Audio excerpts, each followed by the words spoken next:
Hello there again, everybody. It's time to play some Gingerbread Man. Donkey Kong. This is Donkey Kong for the Atari 2600. This, as you can see by Mario down there with the huge schnoz, they did the best they could with the trying to get the arcade game into a console that really probably wasn't powerful enough to run it. Now, Donkey Kong, of course, big popular arcade game at the time. The ColecoVision probably had the best version of the game up until we started to get home ports for the NES in '85 and beyond. But this game, I think, holds its own okay, even though there are only two stages. We're going to go ahead and we're going to play it. Now, notice that DK only freaks out when you climb the ladder. Otherwise, he just kind of stands pat and doesn't do a great deal. Now, unlike the NES version, which has 3 stages, this one has only 2. Has the first and the last. And this is perhaps the easiest of the versions to play, because the fireballs are fairly predictable. The arcade version of the game, not so much.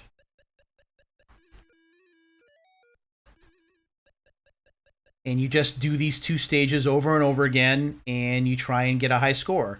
It does get a little bit more difficult. The barrels start to roll down ladders instead of just rolling off the edge of girders, so you have to be careful. And because Mario is rather portly in this version, it is very easy to mistime a jump and to wind up landing on a barrel when you don't mean to. But once you get a zone in this particular version of the game, you can get pretty decent scores. Also, as you can see, my strategy is to try and get the fireballs trapped in the smaller side of the girders. And then just, there we go. So I'm already close to 20 grand. I'll take that. I could very rarely do that in an arcade. So this is an example of a game being good enough. We were willing to take compromises if we had Atari 2600s at this time because it was close enough. It wasn't just the same as the arcade, but you weren't paying quarters to play the game. You didn't have to wait in line to play the game. You didn't have to go anywhere. You could just play from home. And that was good enough for a lot of us back in this particular period of time. Again, the ColecoVision version is much better in terms of the visual look and how close to the arcade it is. But this did okay. Now note this fireball appears starting to get pretty sneaky deaky, right? It's okay, we'll just wait it out. And we'll keep at it. Now, when my history with Donkey Kong is very limited, I didn't play it much in arcades, to be honest. I watched more people play it than I played it. Because the few times that I did play, I was pretty terrible. And if I'm being really honest right now, if I'm keeping it real, I still suck at Donkey Kong to this very day. Even playing the NES conversion, and it really is a conversion, it's not emulation, because there are stages that are missing in that too. I'm not great at it. Come on. I'm a little bit better at Donkey Kong Jr., but only marginally so. So I watched people play, and this was the version of the game that I played the most, because my maternal grandmother, my mom's mom, had this at her house. So I would play this pretty regularly. This would be in a steady rotation with Missile Command, Asteroids, and Pitfall for me. And it's kind of nice to see that my skill set hasn't completely vanished, even though it's been years since I played. I don't know, maybe we can get over 50 grand? We'll have to see. The pool hall that I used to go to didn't have this. It had Donkey Kong Jr. I actually saw this when I was living in southeastern Connecticut. There was a diner that had it, and I think the local bowling alley had it too. But I was just more of a watcher. A friend of mine back then, again down in southeastern Connecticut, had the Coleco version, the Coleco tabletop version. Those are just pretty, just because of the arcade artwork on the side.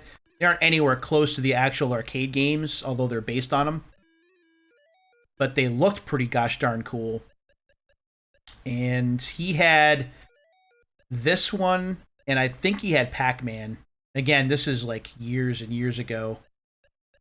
Like 40 years? Oh, I'm finally dead. That's not great. I was always jealous of those Coleco games. I always wanted them.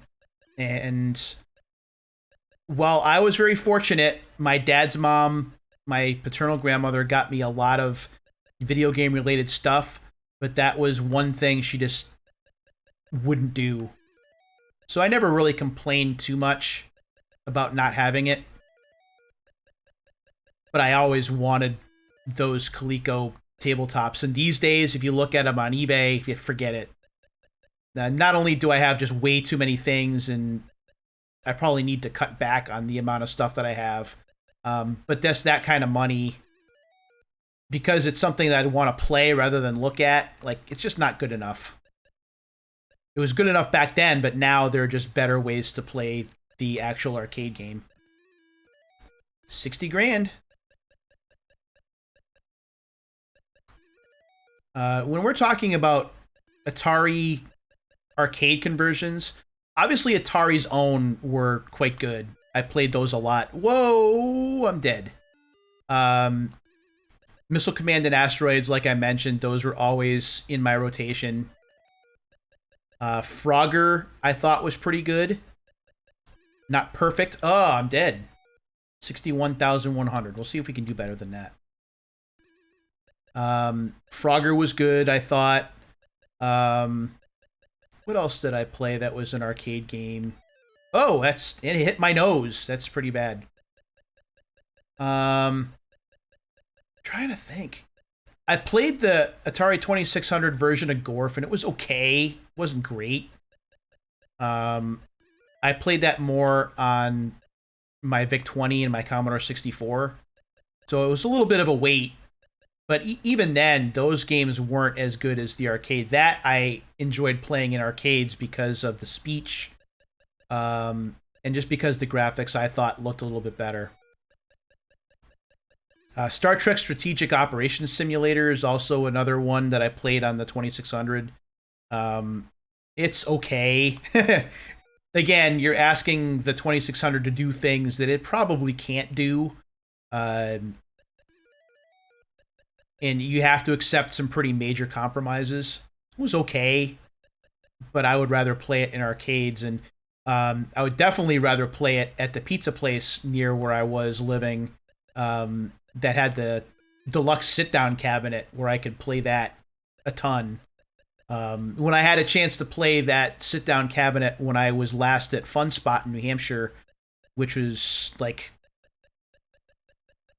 more than a decade ago now, like that just brought back so many memories of being at that pizza place, and the fact that I've actually gotten better at the game over time it was kind of nice.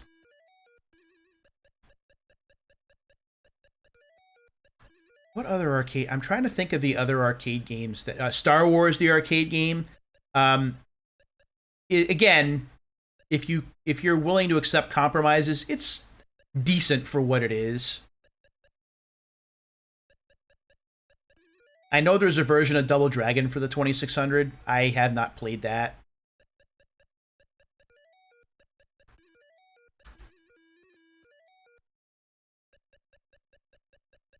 But this I played a lot of, and hopefully it shows when I'm playing for this video here. And showing a fair amount of skill. A lot of this is muscle memory.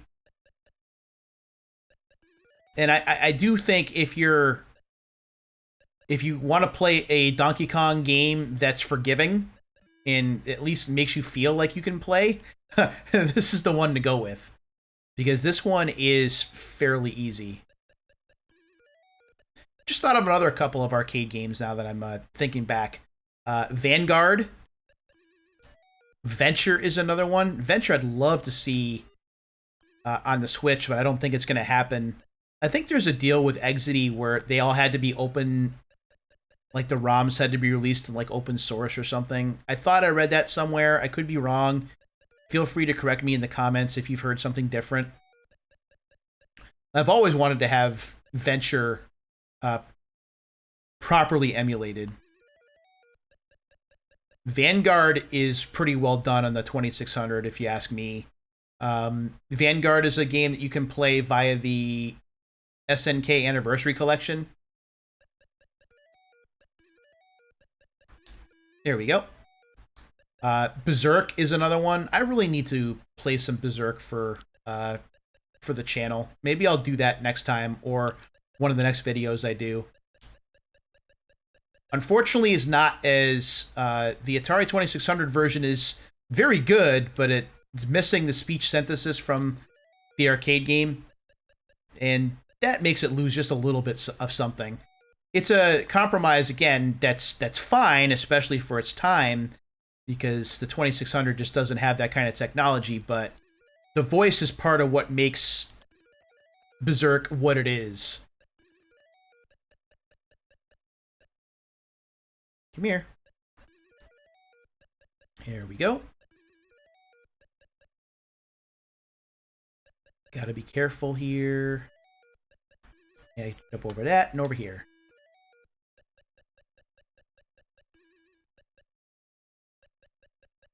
So I'm having a blast playing this. I mean, this is when I was like in those preteen years, right? Like, I was starting to grow out of the 2600 a little bit. I was starting to get old enough where I wanted things to look a little bit better. I spent more time in arcades because I was getting older, and especially my dad's mom, who was really my saving grace as a kid. What is happening here? Goaded me into going over there. One more time. She would bring me to arcades whenever I would visit her for a weekend. So I was kind of getting spoiled on arcades at that point. That's not good. But I enjoyed playing this a lot. When I look back on my Atari 2600 days, like the stuff that I played the most, you know, I mentioned the arcade games. Pitfall is definitely one that comes to mind because that game, I could play it for 20 minutes straight. That was the whole idea, is to try and survive for that 20 minutes while getting as high a score as possible. And I've done that for the channel. But I played Pitfall a lot. Another game that I played, and I'm not going to play it for the channel because managing the controls would be too difficult, but Raiders of the Lost Ark, another game that kind of gets maligned a little bit, just like E.T., which I did for the Pete Plays channel recently. As a matter of fact, that's uploading as I record this. I played that a lot. The Quest games, Sword Quest, Fire Quest, those were something that my grandfather liked, even though he couldn't play them very well. He would always ask me to play, and he would follow along in the comic books. Although he's more infamous for playing Atari 2600 Golf and just getting mad at the TV. Because that version of Golf is pretty bad. If you've ever played Atari Golf, it's... You think NES Golf is bad? The one with Mario, with a pudgy-looking Mario on the course there. And it's very bare bones. Atari Golf is far worse. fine for its time, I guess, but definitely not golf as you'd expect. But he played a lot of that. Played a lot of River Raid, which I like playing too.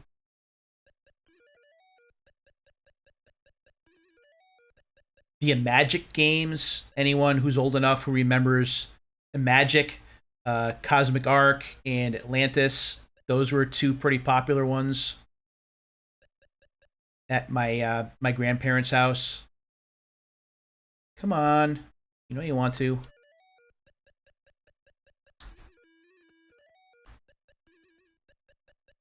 Adventure, another one that they owned that I was not very good at. I've gotten better at in my adult age, but I play like a fairly easy difficulty, and I play it just to kind of reminisce, I guess. Haunted House. That game is just a little too short to do for a Pete Plays episode. I couldn't play that over and over again and get enough content to make a video, I don't think.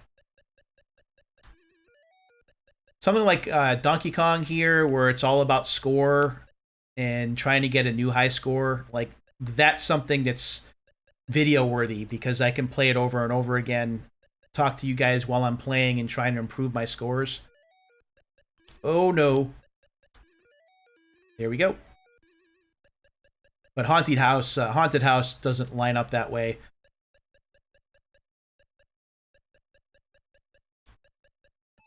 Oh, it just landed right on my head. That's not good. I did really enjoy the Atari 2600 era. You know, I felt myself grow out of it, and it was understandable back then, but now I kind of... not mad, but I kind of am disappointed in myself that I didn't appreciate it more when it was the thing. Because it was a really cool thing to have. It was as dominant, in my opinion, or at least among the friends that I had, as the NES would wind up being in the second half of the 1980s. Obviously, the graphics aren't perfect, but it's good enough. And that's what we had back then, and we were happy with what we had back then. Until we weren't. Until we expected more. Until technology started to kind of catch up a little bit. But I could have gone on and played 2600 games for longer, I think. It's the same thing with my Commodore 64. Like, I was happy with it for 4 years. But once I got to like 1989 and 1990, like, I was always like, the grass is greener. A lot of friends had NES systems. Really? A lot of friends had NES systems, and I would go over there and I would see those, and I'm like, I want that. That's not fair. All right, one more time. But I should have appreciated the Commodore 64 more. I probably could have gotten more play out of that. I regret not still having it. My mom donated it to charity because I had left it at her house, and she was originally using it for some foster kids she was taking care of. And then when she wasn't fostering anymore, she donated it to charity. And I wasn't thinking much of it at the time, but now when I look back on it, and it's not even like the value, like that's not what it's about at all. It's just about being able to play the games on the original hardware with the original controllers that I had. I think the only issue would have been, I can't believe I did that. The only issue would have been that my Commodore 64 keyboard was busted. I think I've told the story. I got mad at a game. I forgot what game it was. It might have been a game of indoor sports I was playing, like ping pong or something. And I got so angry that I brought my fist down on my keyboard and I hit it so hard that the space bar snapped and flew off into the air. So I only had the contact left. It was like a broken contact that I had to use for my space bar. So whenever I was doing typing or anything, like load asterisk comma 8 comma 1 or whatever, like if I had to use a space bar, I had to use that contact. And that was for the last year or so that I had the computer before I got my NES. And I kind of retired my 64. But it's, you know, it's the same thing. I hate to quote a song by glam metal act Cinderella, because really I don't like them. But there's a song that they did in the late 80s called "You Don't Know What You Got Till It's Gone," and that rings so true in a lot of things. And for me, it's been with consoles that I used to have, or platforms that I used to have and kind of took for granted and don't have anymore. Now, the Atari 2600 I never owned. That was my grandparents. And they passed that along to, to my nephew, which is understandable. Because my grandmother, my mom's mom, was never a fan of how into video games I was. Which is the same for that entire side of the family. Like, they've never been supportive of my fandom of gaming. So it didn't surprise me that my nephew got the old 2600. But the VIC-20 and the Commodore 64 were mine, and I never held on to them, and I really don't have any reason why I didn't. So, of course, now, you know, I kick myself because what did I just do? Wow, that was close.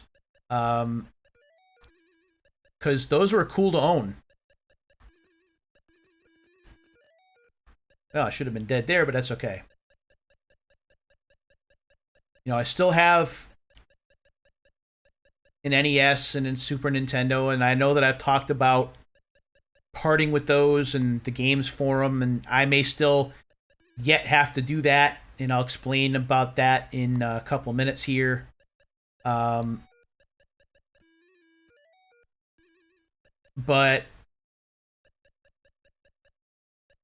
you know, older stuff like that I haven't played in a long time, and that's like notoriously difficult, that I've had difficulties trying to get going any other way. Like, I don't have the room for another, like, mini, so getting, like, a Commodore 64 mini isn't something that I've looked into doing. There was never a VIC-20 mini, obviously. So playing Commodore 64 and VIC-20 games just hasn't been a thing. I haven't played a Commodore 64 game since there was Commodore 64 emulation for the Virtual Console on the Wii. And they didn't have the games that I remembered most from my Commodore 64 days. They had some, like Summer Games and Summer Games 2 are on there. But I played games on my 64 like Raid Over Moscow and Boot Camp and Konami's Ping Pong and Indoor Sports and Hardball and 4th and Inches. Buck Rogers and the Planet of Zoom from Sega. And those were never available any other way.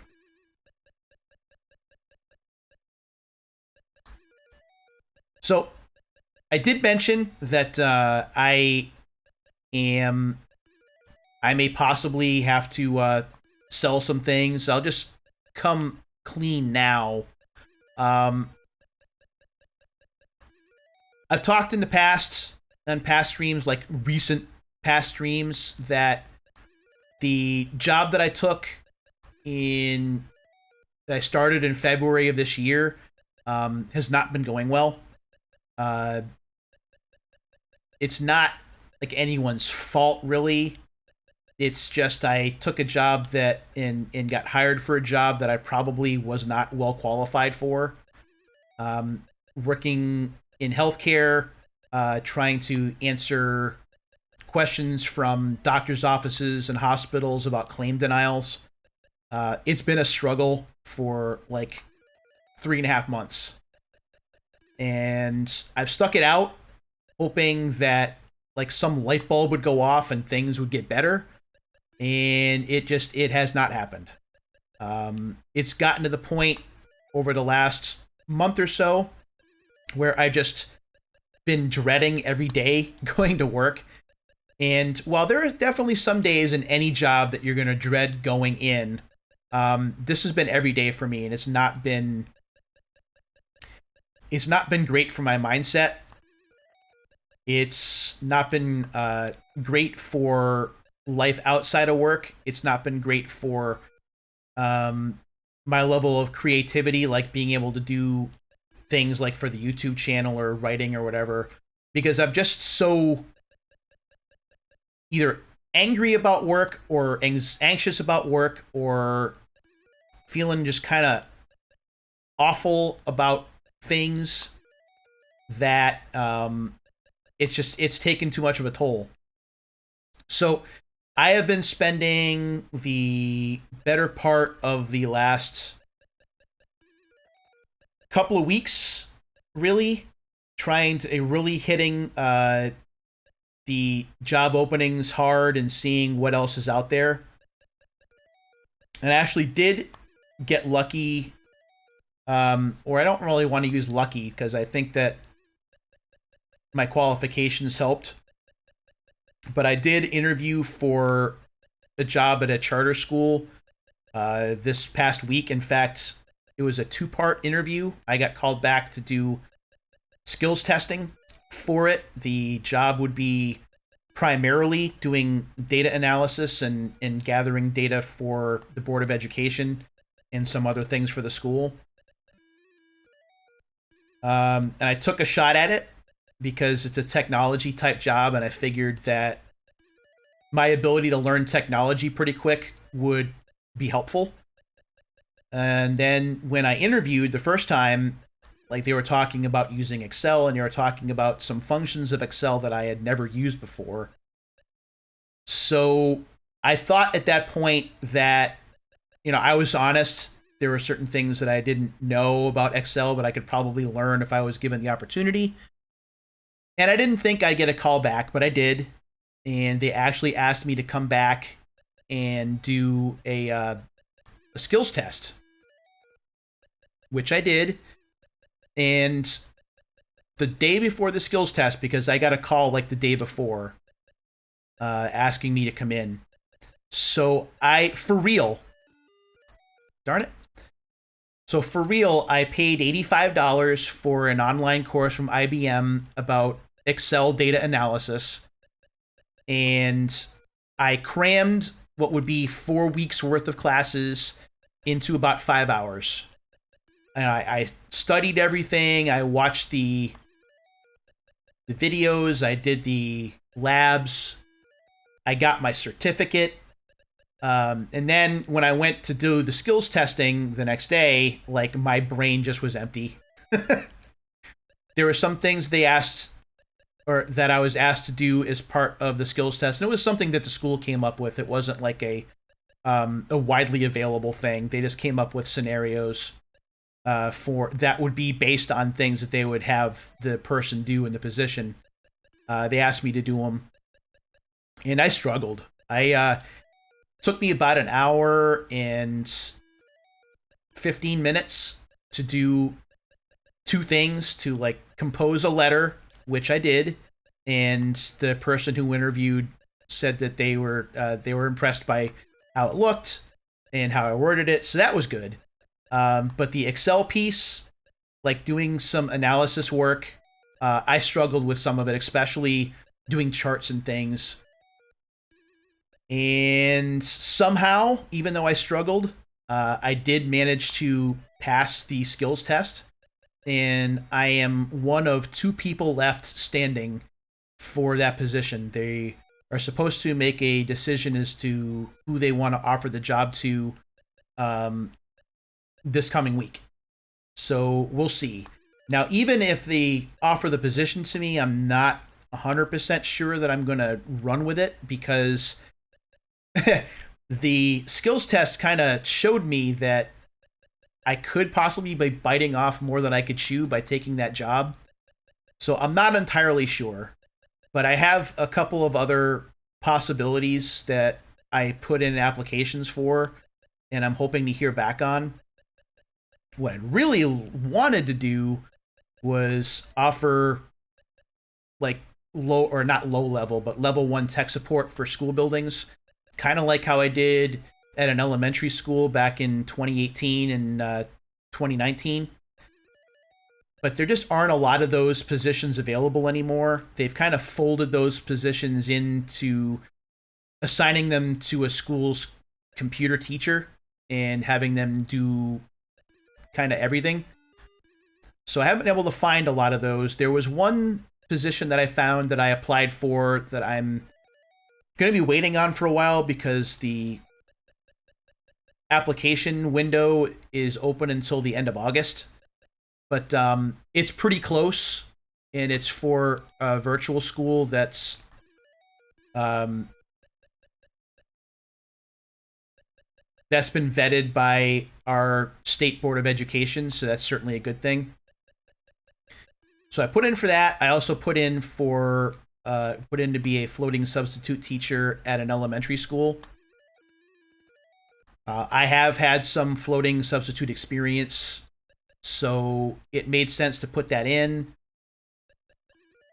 But we'll see kind of how that goes. And if those things fall through and I don't wind up getting offered the position that I interviewed for, or I wind up not taking it because I think I'm in over my head, there's always the possibility of going back to just doing on-call substitute teaching, which I did when I first started in education back in 2016. So I have some things to consider in terms of other job options. But one thing that won't be happening, I won't be sticking around at the job that I'm at now. I've given it a lot of thought. I've kind of crunched things, and I've thought about the positives and negatives. And right now, I do have a little bit of money saved, so I'd be able to manage through like a month where I wouldn't be getting paid if that was the case. So I'm going to be putting in my notice at my current job on Monday. And working there for 2 more weeks, just as a courtesy to the company for bringing me on board, rather than just turning on and walking out. That's not how I want to operate. I'll finish out my 2 weeks and do the best I can. But I just can't keep going the way I'm going. It's not great. Even though the money's been pretty good, like the other stuff that's kind of come with it, the stress that's come with it, has not been great. And I'm just getting to the point now in my life where, if I was in my 20s or 30s, yeah, I would probably just try and stick it out. But I've been in the workforce for so long, and I've dealt with stress for so long, that it's not worth the extra money to be upset and stressed out all the time. You learn to accept less money and be a little bit happier than to take more money and just kind of hate your life. So that's what I'm going to do. Now, this has nothing to do with the employer. I'm not ever going to badmouth the employer, because they didn't do anything to deserve that. This is something that just, sometimes you take jobs that don't fit. It looks like it fits on paper. It looked like it was going to be a pretty basic call center job where, darn it, where I would just be answering questions for healthcare providers. But when it comes to claims, because there are just so many different things that healthcare companies deny for, that I can't grasp it all. And I keep asking for help. And I know that I'm frustrating the people that are helping me out. Like, why doesn't he understand this yet? So it just makes sense before something bad happens where they wind up letting me go, or I wind up being put on some kind of corrective action or whatever. Like, I know it's not a good fit. I think that my supervisor and my coworkers know that it's not a good fit. And I think it's just better all around if I just separate now before I get too far invested, and try and start over somewhere, especially with the school year starting up. And I can kind of see what happens at that point. I will say that one thing about the charter school position that has my attention is that it's a calendar year position. So most teachers or substitutes or paraprofessionals or anyone in that kind of classification, they only work 10 months out of the year. So they have summers off. And while that sounds great on paper, it really isn't, because you get no money for 2 months, and you either have to budget that way or you have to try and find something to do during the summer to supplant that income. So working in a calendar year where I don't have the summer off and I still have money coming in, would be a big boost, and something that working as a teacher or a substitute teacher I probably wouldn't be able to do. So there's a lot for me to consider if I'm picked, and I'll know more about that in a couple of days. And obviously, if you follow me on Twitter, I'll certainly talk about that there. It's usually when I post about stuff like that, when I'm not talking about it here. But that's why videos haven't been coming as often as I would like. That's why the website's been kind of on hiatus again, because I just haven't had the energy to do a great deal. Like, I am just so frustrated by everything that there's no desire to be creative. And I've just kind of let things go, and I don't want to let things go. I want to have a decent work-life balance, and it's hard to do that when you're always dreading going to work.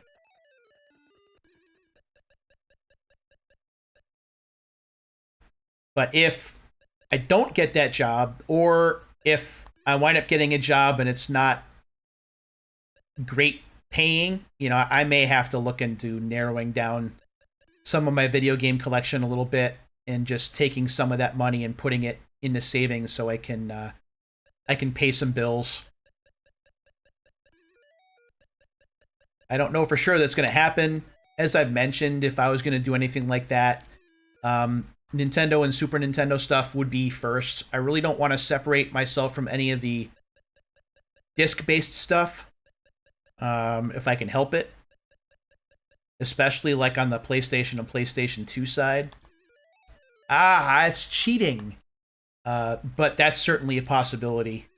And it would be something I would mention on Twitter if it's something I do wind up needing to do or having to do in order to make ends meet for a while. Especially, I can't believe that happened again. Especially if I wind up not working for a few weeks.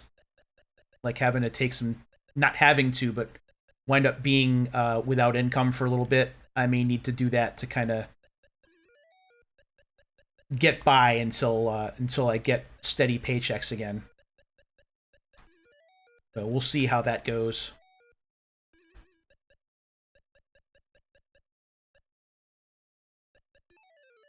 I can't believe it did that either. And hit detection is not the best in this game, as you can tell. Here we go.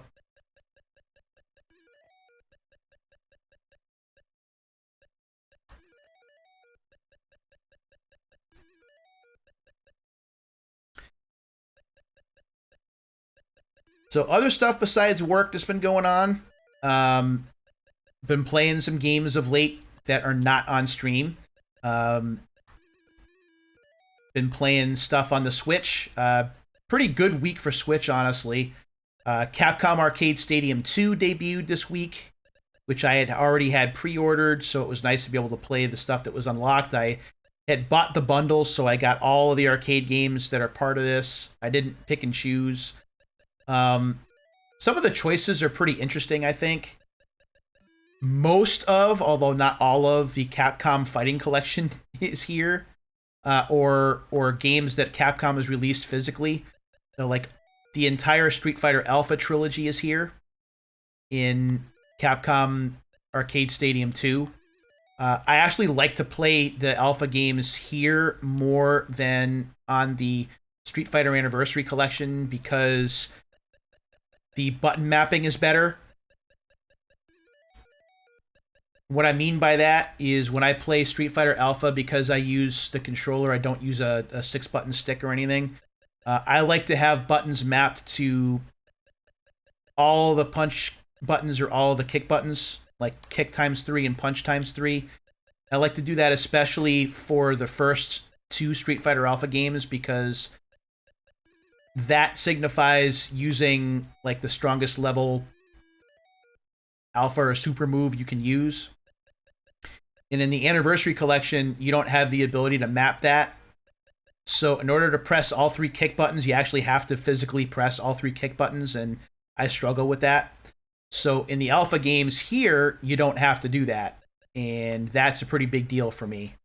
So I'll be playing my Street Fighter Alpha games on Switch anyway, using Capcom Arcade Stadium. Other notable highlights from Arcade Stadium include, Sidearms is here, and I remember playing that at the pool hall that I've talked about.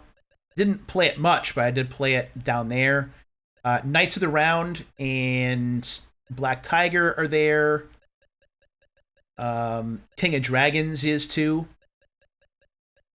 So you got some beat 'em ups, and unlike the first Arcade Stadium, you actually can do score challenges on these beat 'em ups, which is nice. I didn't like that about the first Arcade Stadium, where for Final Fight and the other beat 'em ups, you couldn't do score challenges, only time challenges to be able to beat the game entirely, and I always thought that was a bad idea. So it's nice that Capcom fixed that and is letting us do score challenges instead.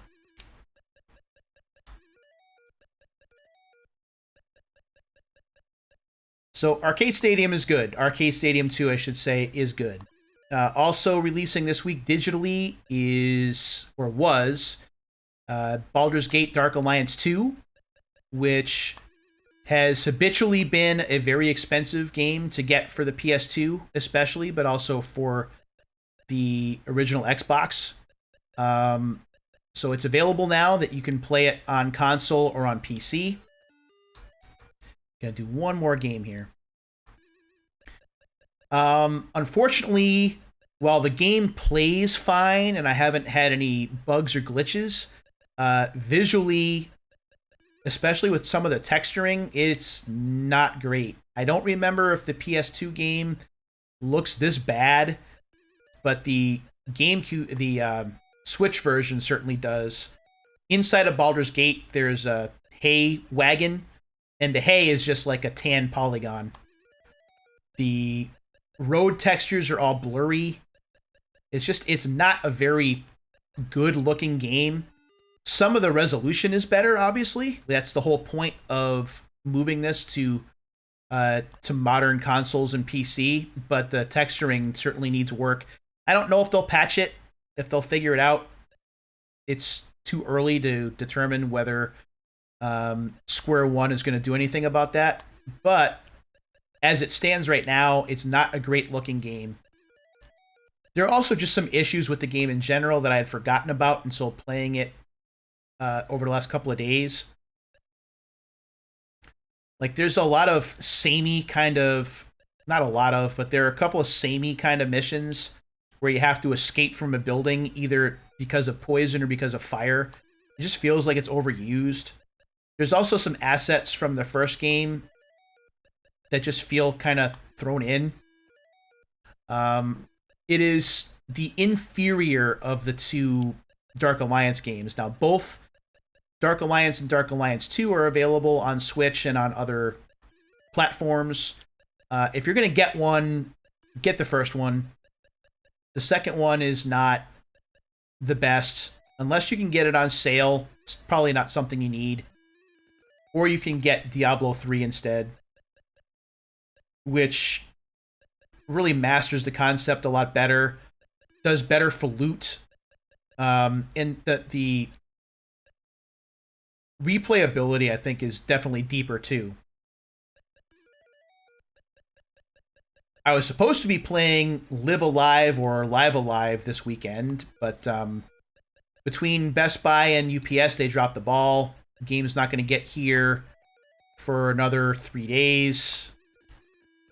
So I've had to turn off any kind of mention of the game because I never played it before. I didn't play the Super Nintendo original, not emulated or any other way. So I want to go into it completely blind and brand new. And it would have been nice to do that when it came out, so I didn't have to duck certain things on social media for so long, but that's kind of the nature of the beast. And I had... Whoops. All right, one last game, because that wasn't good.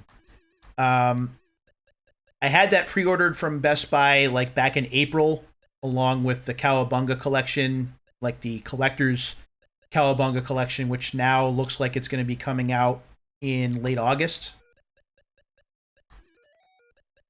I had, like, a big spate of pre-orders, like Switch pre-orders that I put in at the same time, many of which have come in already, like the Capcom Fighting Collection and the new Fire Emblem Warriors game, which is very good, and a couple of others.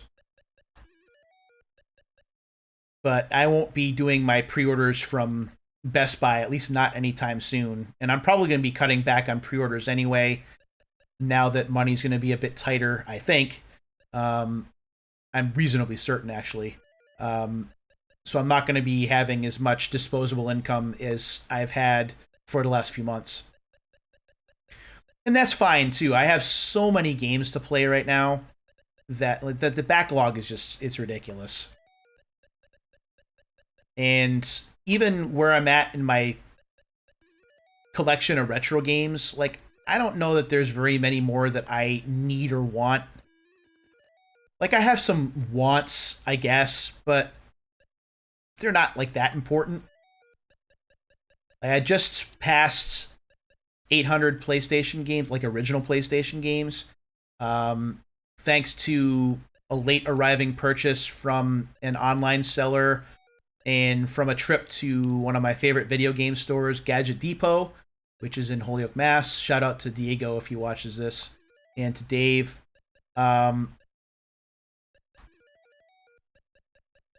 So I wound up getting a few PlayStation games from those places, and that put me over the top. And I think I'm pretty good, honestly. The only way that I can see myself getting more PlayStation games is maybe to complete disc-only copies of things that I have. But there are some disc-only copies that I have that are going to be way too expensive for me to dump that kind of money into, especially now. So I think I'm going to be pretty good in terms of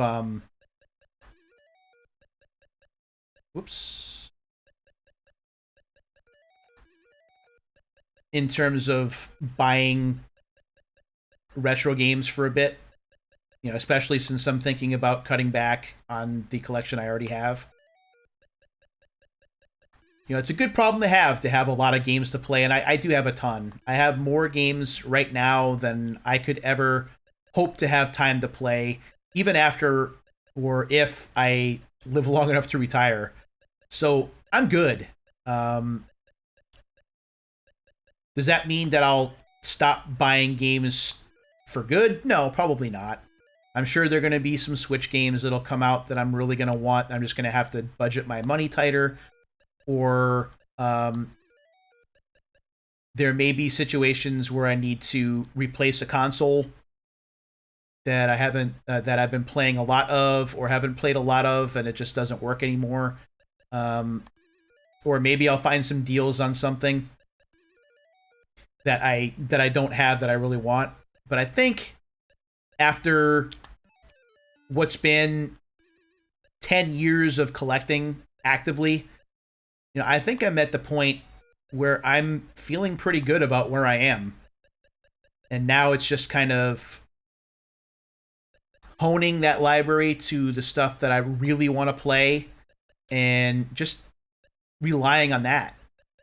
I'm fortunate that I have a CRT that works so I can play the games as I want to play them. And I certainly have a ton of games in my library that I can keep going back to if I want. It's just, the trip has been great, and I've been fortunate to have the resources to buy these games over these last 10 years. But I think, I'm in a good spot. So if I'm finally at a position where I need to cut back and, dare I say, be more responsible, I think I'm in a good spot for it. Which is why I look at the situation that I'll be probably in, where I'll be making less money and I'm going to have less disposable income. Like, that's okay. I don't do a lot of stuff anyway. I don't really go out because of what. I don't really leave the house. I don't go to the movies or out to eat or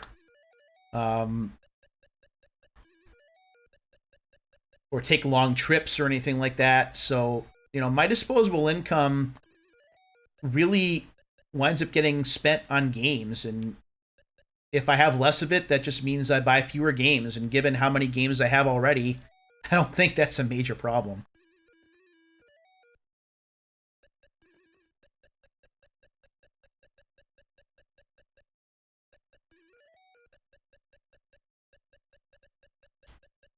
One thing that I had hoped to do that was kind of like a bucket list thing, given the money that I was making at this job that I'm at now, is get a better computer, get a better laptop. Some of you know that I have a MacBook Air M1, but I don't use that for playing games and... oh, darn it. I don't use that for playing games and for recording video like this. I only use it for school or work. Or every so often I'll make a video on it just because it is pretty powerful, and I have a USB-C camera stream cam that runs pretty well on it. So, I was hoping to get a better laptop to be able to play more Steam games on, more actual PC games on. This laptop that I'm using here is a Dell from, I think, 2015. It's running a GTX GeForce in here, so the screen really doesn't hold up that well. When I was playing the Final Fantasy Pixel remasters, there were some issues with VSync and some other things. So it was something I was hoping to do, but I don't think I'm going to be able to do now. Maybe I could do that if I sold some of my cartridges and older games that I'm not playing to be able to fund that. But it depends on what happens with the job situation, so we'll have to see. So this is a look at Donkey Kong for the Atari 2600, as well as just kind of an update on what's going on in real life. I hope that life is treating all of you out there really well, and I will do more videos when I can. Until the next time, take care of yourselves and each other, and we'll talk soon.